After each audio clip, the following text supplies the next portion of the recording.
ये अब आइए सर्कल के इक्वेशन में। तो यहां से अगर देखिए, अगर एक ऐसे सर्कल का इक्वेशन बताना है जो दोनों एक्सिस को टच कर रहा है, अगर दोनों एक्सिस को टच करेगा तो कुछ इस तरीके से टच करेगा।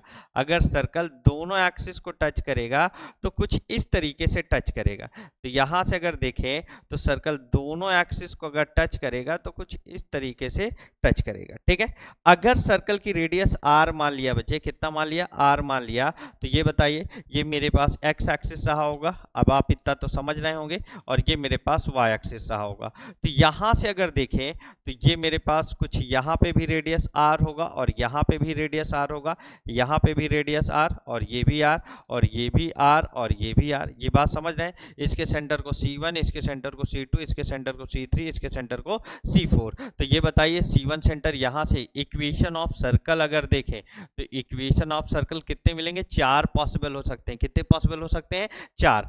यहां से अगर देखें तो C1 सेंटर कितना है, r, r, इसका इक्वेशन x माइनस आर का square plus y minus r का square equal to mod of r का स्क्वायर। यहाँ पे तीनों केस में याद रखना आर की वैल्यू ग्रेटर देन 0। अब C2 सेंटर कितना हो सकता है sir, r, minus r, r, इसका इक्वेशन x प्लस आर का square plus y minus r का square equal to mod of r का स्क्वायर।